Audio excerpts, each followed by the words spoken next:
es de los pobladores con el territorio, o sea, completo. Y hay que superar inclusive la visión de que construimos los territorios, ¿ya? Por favor, claro, no son simplemente mapa de Federes, pero los territorios nos construyen. Solo un llanero, y lo saben justamente los de Agua Azul, puede decir sobre mi caballo yo y sobre yo mi sombrero. El territorio lo está construyendo, es una entidad viva. Y usualmente hemos logrado llegar en la geografía social apenas a que construimos el territorio, lo cual es todavía demasiado antropocentrista. O sea, si no somos capaces de vernos más bien como en la superficie de una esfera, en que somos centros relativos, lo poblacional, lo ambiental, lo social y lo económico, seguramente podríamos estar pensando solamente en los seres humanos y poder caer en una de las tragedias, con mucha pena, que sale de lo de Amartya Sen, que dice que cuando pensamos en sostenibilidad estamos pensando en la especie humana, y eso me parece a mí gravísimo. No somos la única especie aquí. Obvio que es mejor pensar en la especie humana que pensar en el vil capital, digámoslo así, que es apenas un medio, al cual hasta ahora hemos estado, y él sí se encarga, digamos, de desbaratar todas esas teorías anteriores. Pero podríamos estar instaurando una especie de un nuevo fetiche que sería el antropocentrismo. O sea, entonces, en primer lugar, calidad de vida de quién, es de la integralidad de la señora Suacha, o Tota, o Fusa, o Pijiño, o lo que sea. Segundo, la población, hay que trascenderla también y, digamos, si estamos queriendo pensar en la ruta, tiene que pensarse no solamente como los pobladores, sus segmentos, sus sectores, sus edades, sino, esta pregunta no se le puede hacer sino a Pijiño, ¿cómo está tu salud, tu temperatura de mortalidad? No tiene sentido para una particularidad, pero Pijiño sí puede medirse su temperatura de mortalidad o de fecundidad o de migraciones. No, esas preguntas no logran tener sentido a nivel de ninguno de los sectores. Entonces, tercero, ¿por dónde podría ir la ruta? Y ya muchos lo han dicho. La ruta, en primer lugar, creo que aquí lo hemos dicho, si quiere ser integral tiene que superar la visión sectorial, no para negarla, sino la visión sectorial es una visión para cumplir tareas. Y entonces, por ejemplo, es muy grave que un secretario de Educación o un ministro de Educación, el nombre de ministro está bien puesto, no está puesto para que piense la educación, sino para que administre lo educativo de un plan integral. Y se ha caído en que el ministro de Educación es el que hace lo de educación en competencia con el de salud. Resulta que las personas que están detrás, sectores, segmentos, toda esta cuestión, detrás de educación y de salud pueden ser los mismos. La misma mujer puede clasificar como mujer, como etnia, como embarazada, como madre soltera, como despojada, como vulnerabilidad, y cada uno se la está peleando. Entonces, la planificación debe ser integral y las salidas sí se pueden asignar en responsabilidades particulares. Tercero, en la ruta, y se ha dicho aquí, y lo dijo sobre todo, lo dijiste tú, sí, debe buscarse el concepto de lo que hemos llamado nosotros los GEL, los grupos de expertos locales, pero tiene un sentido especial, porque hasta ahora inclusive se piensa, allá está la administración, aquí está la sociedad civil. No, salvo los grandes municipios como Bogotá, que tienen esa preocupante cuestión difícil de superar, en los municipios pequeños y medianos, quien hoy es de la sociedad civil, mañana es del consejo o el consejo territorial o de la alcaldía.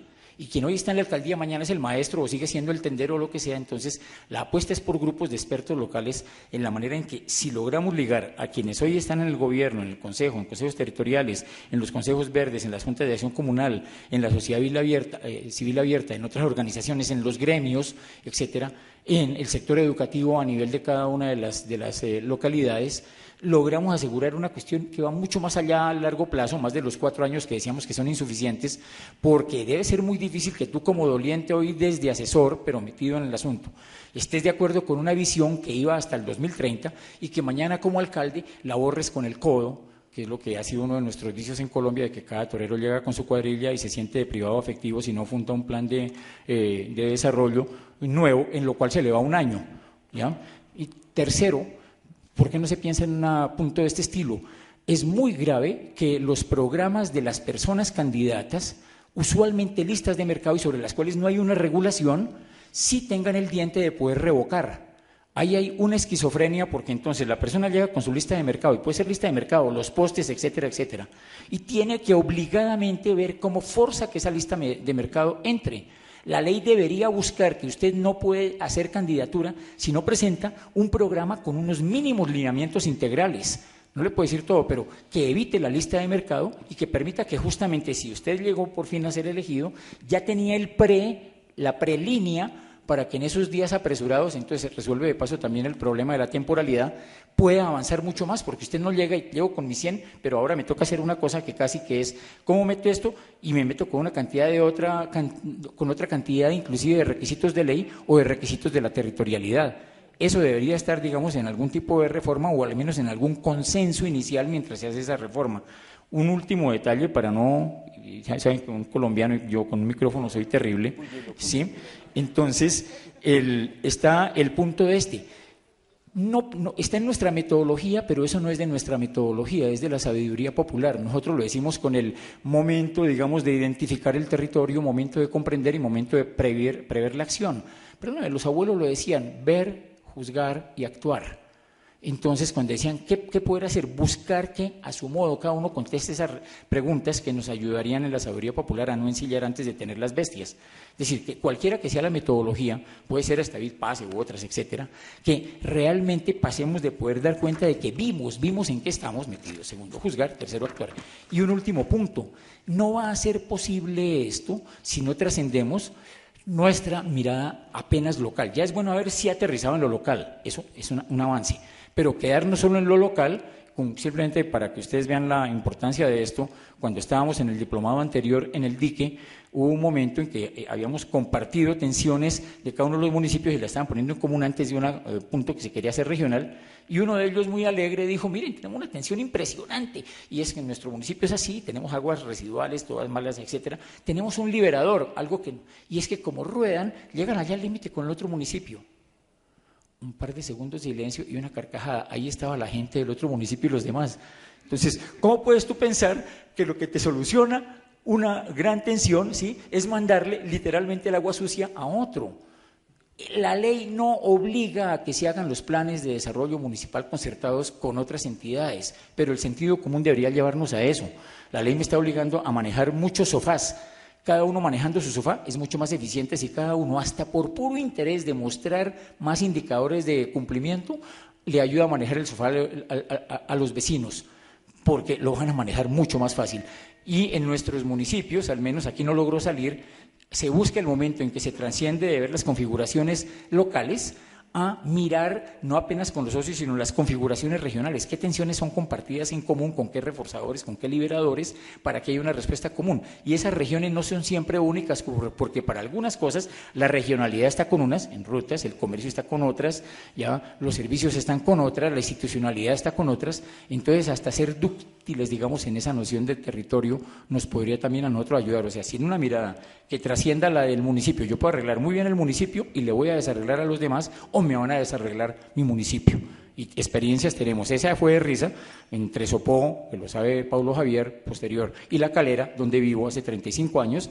El alcalde de La Calera quería poner su sitio residual en donde el Sopó quería empezar, Teusacá abajo, que se ha vuelto famoso por el agua pura para Bogotá, quería poner su parque temático verde integrador de todo el municipio. Los separaba una cerca.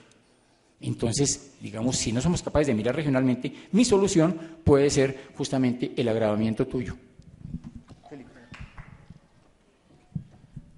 A ver, yo adicionaría dos elementos que en todos estos ejercicios y en el aprendizaje que hemos ido obteniendo, es que así como la sociedad civil ha venido en un avance significativo de empoderamiento de todo el tema de lo político, de la función pública, del desarrollo, de la planificación, es en una ruta, digamos, de ascenso. También es muy importante que desde la institucionalidad empiece una ruta de descenso en la medida en que propiciemos un punto. Ahí Lina hablaba de la neutralidad. Entonces hay que buscar un punto de encuentro entre esa sociedad civil que avanza empoderada hacia una apuesta de desarrollo integral, participativa, con enfoque poblacional y todo, también una institucionalidad que se empiece a bajar, digamos, de ese nivel superior a encontrar un punto que nos permita realmente interlocutar en un nivel neutro. Y el otro tema que nosotros abordamos un poco en la línea de lo que planteaba Ale, es que nosotros hablamos de una planificación bajo un concepto de integralidad, pero el proceso mismo para llegar, digamos, a las elecciones, a la selección de alcaldes y alcaldesas o de diputados, de concejales, no lleva ese mismo rigor de integralidad. Por ejemplo, nosotros siempre hemos cuestionado que por qué no se le hace un seguimiento a los programas de gobierno y que antes que los candidatos a las alcaldías se inscriban en la registraduría, se le haga un proceso de evaluación a esos programas de gobierno para que realmente quien se inscriba es porque ha dado ese primer paso de considerar en lo que está planteando va a ser realmente un ejercicio que posibilite el desarrollo integral del territorio. Y en segunda medida, estamos también considerando que existen muchos factores externos que están afectando también esos buenos propósitos de lograr un desarrollo integral. Y es de dónde se están apoyando financieramente las campañas electorales, quiénes están aportando los recursos, que eso de alguna manera te limita a los alcaldes y alcaldesas a la hora de hacer realmente un desarrollo integral. Hay unos limitantes, hay unas concesiones previas que afectan notoriamente ese proceso de integralidad de desarrollo. Obviamente los factores también presupuestales, las voluntades de quienes están al frente de las administraciones municipales, en fin, hay muchos factores, pero sí es fundamental tener en consideración esos elementos que son claves. Vale, vamos a dar paso a las preguntas escritas. Entonces voy a tratar como de dirigirles puntualmente a ustedes para luego recoger algunas inquietudes aquí directamente del público. Entonces, empecemos con esta pregunta que me parece que podría Edgar ayudarnos con la respuesta. La pregunta va orientada hacia las tensiones, para decirlo así, que se presentan en el proceso de elaboración del plan entre lo político y lo técnico.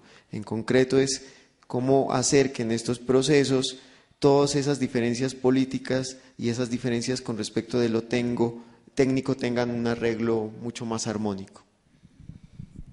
Yo creo que el tema ahí está, digamos, esa diferencia entre lo técnico y lo político estaría de pronto zanjada por el elemento participativo en realidad.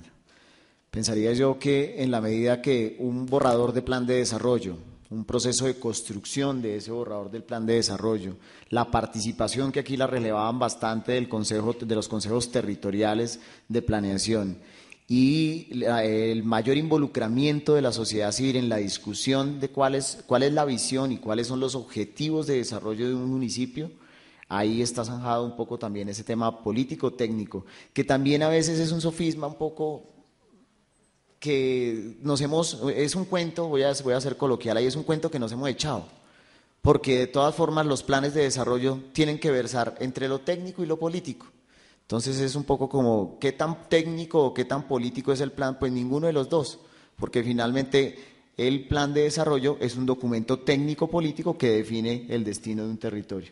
Entonces es un poco por ahí. La siguiente pregunta, muchas gracias. En la siguiente pregunta voy a pedirle que la responda Lina Margarita y Alejandro, muy puntual Alejandro, en lo posible, que está muy relacionado con temas que Lina conoce ampliamente y ahora que está desde la Fundación seguramente es parte de sus perspectivas o líneas de trabajo. Está relacionado con cómo proporcionarle, digamos, ese brazo operativo ya la implementación del plan de desarrollo en términos de los procesos de seguimiento, evaluación, monitoreo del plan de desarrollo y la misma pregunta para Alejo, pero quien formuló la pregunta, aunque la hace en el mismo sentido, en concreto quiere saber sobre esa línea de trabajo que plantea UNFA, Universidad de lo Externado, dentro de su proceso de formación de expertos locales. Lina, por favor. Bueno, frente al brazo operativo del plan de desarrollo, pues al parecer la respuesta saldría muy fácil.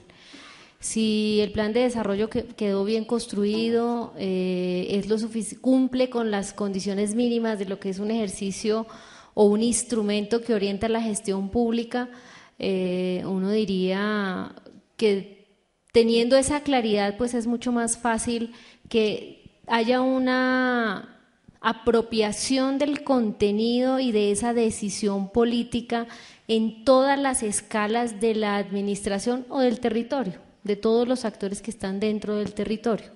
Es decir, desde el alcalde para poder orientar, dirigir, liderar, desde los funcionarios públicos cómo ellos pueden contribuir con el logro de esos objetivos del desarrollo y desde la sociedad civil también cómo aportan a los procesos y objetivos de desarrollo. Lo operativo es simplemente lo instrumental, que no necesariamente garantiza la ejecución del plan de desarrollo, puede garantizar que estemos haciendo unos reportes de lo que estamos haciendo, pero no necesariamente que se están cumpliendo esos objetivos concertados con la comunidad. Entonces creo que ese es como el punto central, la apropiación que haya de todos los actores de ese proceso de planeación.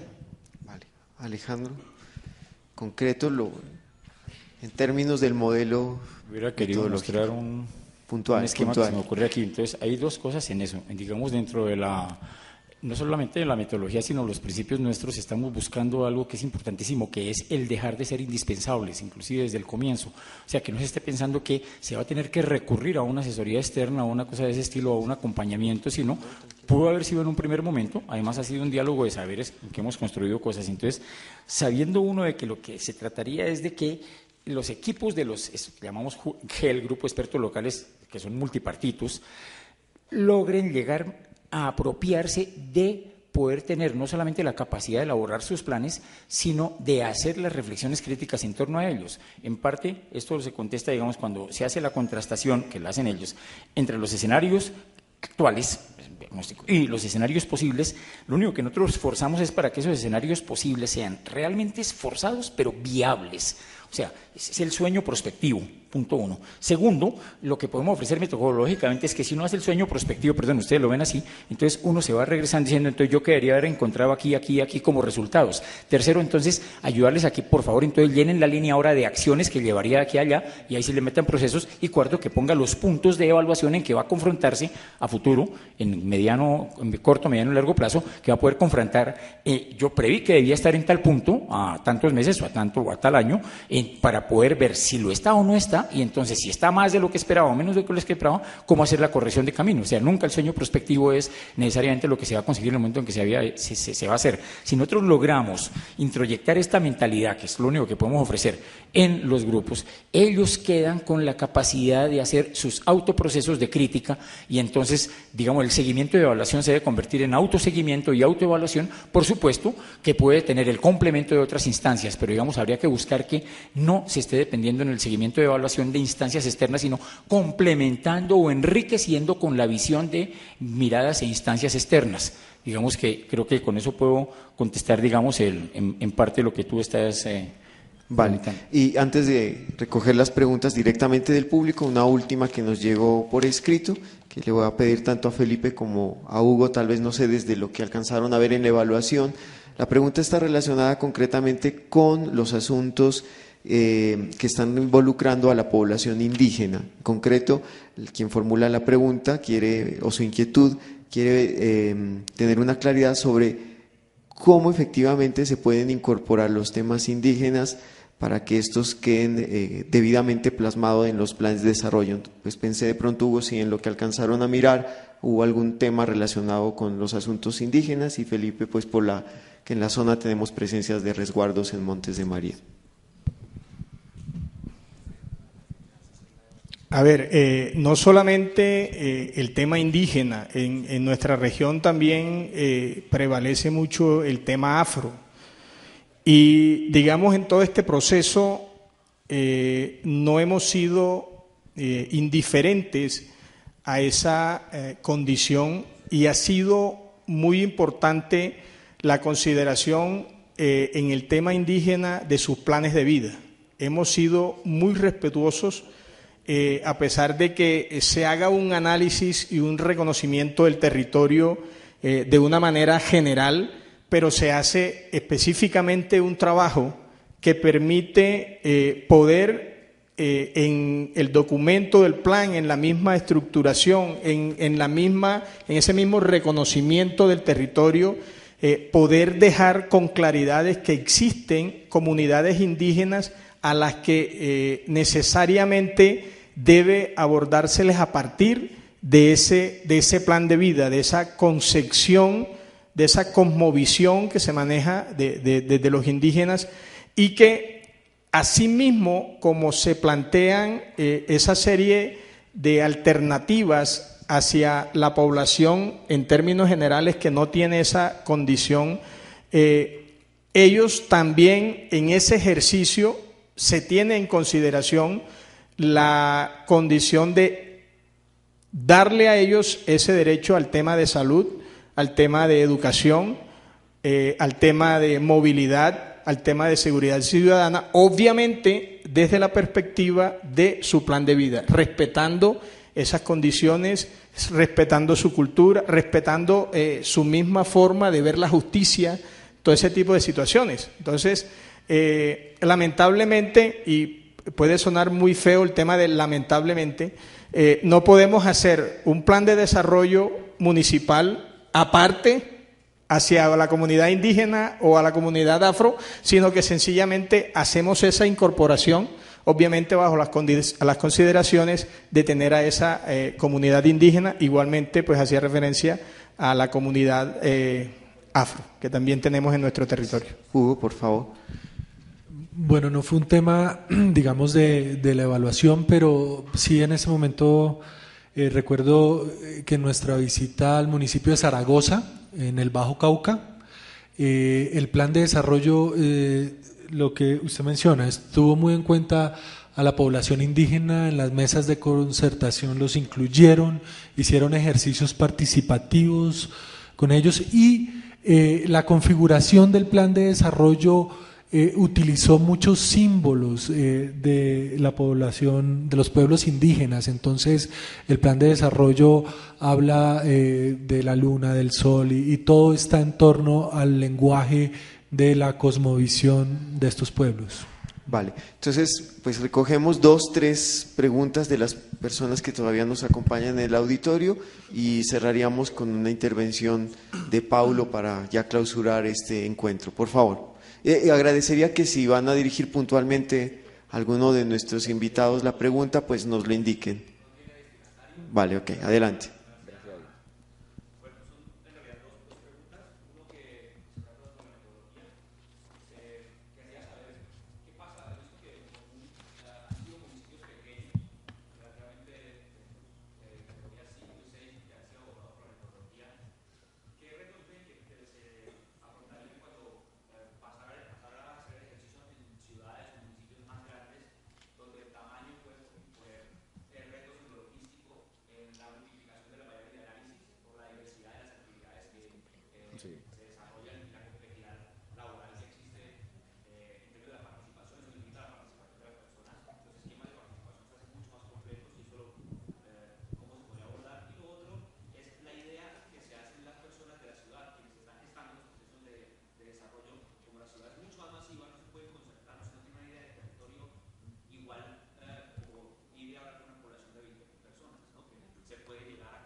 Alejandro. ¿Tú quieres?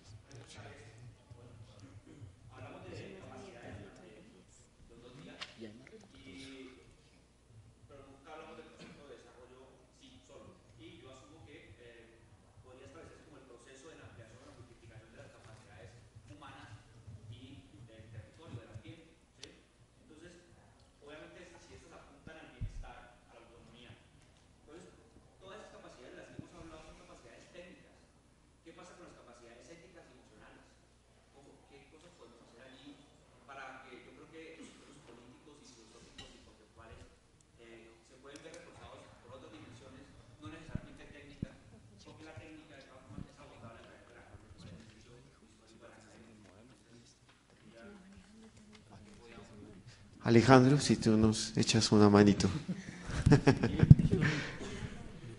Nos sentimos, no me sentí, yo creo que en el modelo nuestro nos sentimos perfectamente aludidos por ambas. Bueno, les podemos decir que claro, usualmente han sido municipios pequeños, pero ya hemos logrado tener incursión y además fue a propósito porque pensamos que son los que están más desprovistos de capacidad. Bogotá tiene un edificio de 13 pisos, habrá que ver además qué hace con eso, ¿sí? Ya, digamos, ese es otro problema, o la Alpujarra, o cosas de este estilo. Ya ahí el problema es diferente, pero quisimos de adrede eso, pero sin embargo hemos tenido experiencias ya en Pasto, hemos tenido experiencias justamente en Cartagena con la zona del dique y todo eso, además integrado con la zona del dique, viéndose con la zona del dique.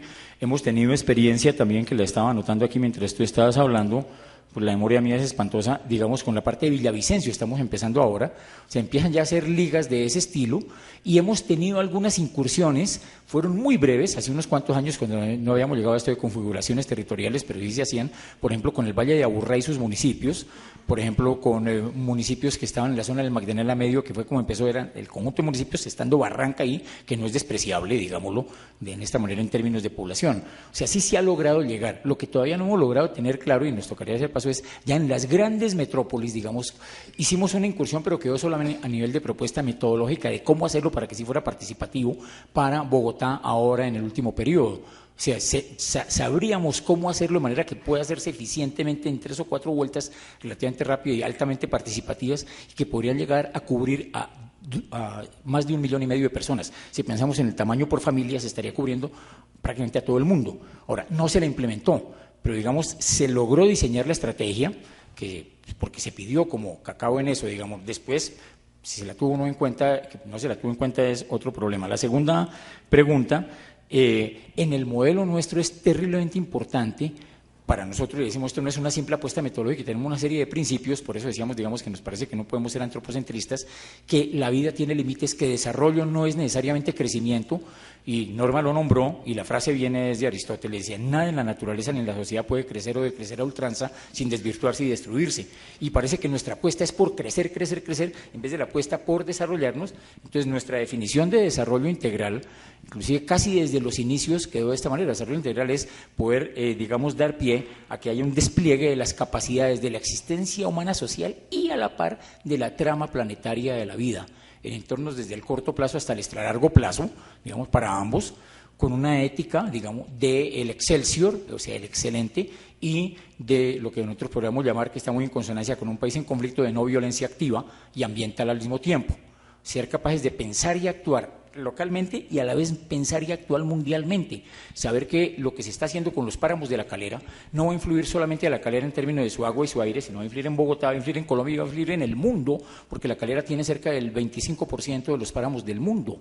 Entonces, lo que yo estoy haciendo allá con los paperos o con los urbanizadores tiene trascendencia mundial, digámoslo, ser capaces de poder vernos como ciudadanos locales, pero al mismo tiempo ciudadanos planetarios, o como les decía Alejandro Angulo ayer en el brindis, inclusive en este momento como la galaxia, que nos quepa en ese sentido de alguna manera dentro de la trama planetaria de la vida. Entonces, para nosotros hay toda una apuesta de principios, digámoslo, con los cuales ofrecemos nuestro programa, y lo han dicho aquí varios, digamos, de los que han antecedido, y es esto sin algunos soportes éticos, y tiene que estar clara esa apuesta ética, la que sea, así como tiene que estar clara, digamos, cuál es su apuesta de qué es lo que están entendiendo por desarrollo, pesos, ok, pero díganlo claramente sobre la mesa. O sea, que no tengamos como paralogismo, yo entendí por desarrollo una cosa y tú entendiste otra. Digámonos como municipio y como región, cuáles son esas grandes apuestas conceptuales, qué es desarrollo para nosotros, qué son largos plazos para nosotros, qué es calidad de vida para nosotros, ¿ya? En qué queda el principio de la vida, en qué quedan los demás seres de la naturaleza, inertes o no inertes, los bióticos, todo eso. O sea, pongámoslo sobre la mesa, porque sobre eso van a cambiar en todas las respuestas que demos. Digamos, y lo hemos procurado ofrecer y nos hemos enriquecido mucho. Es buena parte de lo que ha ido avanzando el proyecto es porque justamente los municipios con los que hemos estado y después regiones nos han llevado a hacer estas reflexiones, justamente por sus singularidades.